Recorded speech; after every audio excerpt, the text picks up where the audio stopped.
खड़ियालर माँ ठाकुराणी देवी यात्रा प्रसिद्ध प्रतिवर्ष भली एवर्ष चैत्र अमावास्या आरंभ होता यात्रा चैत्र पूर्णिमा शेष होती।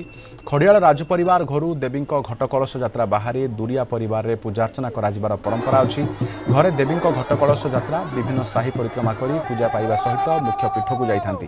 चैत्र पूर्णमी में देवी मुख्य पर्व होता है एवं यही दिन माँ शिरा देहरे कालिसी भाव में आविर्भाव होता। पर देवी एक लुहामुन दोली में बसी झुली था। पर साधारण भक्त माने लुहा कंटारे बसी झुली था। जो आरंभ है बुमनागढ़ थिला तो खड़ियाल जो राजधानी आनले खड़ियाल जो रजाघर दरबार हल बोलते तैयारी तले खड़ी पत्थर दिए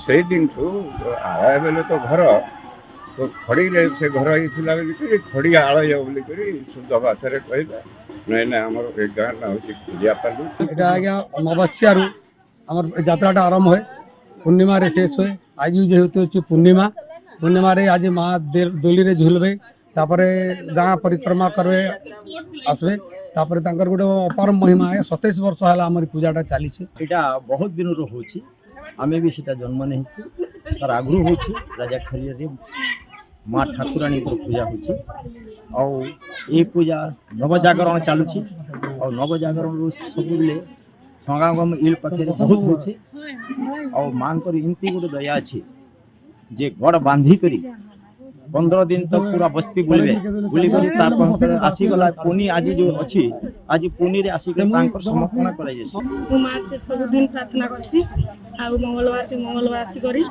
माँ प्रत्यक्ष देवी और सब सहायसन और सब डाक देले सुनसन। खड़ियाल आदि माता माँ ठाकुराणी आज चैत्र यात्रा धूमधाम रे पालित होती। एथिरे नुआपड़ा जिला समेत पड़ोशी जिलार हजार हजार भक्त मैंने सामिल हुए माँ आशीर्वाद कामना कर। खड़ियाल ठाकुराणी मंदिर वीडियोग्राफर मेघनाथ नायक सहित कुनु करवा कलिंग टीवी।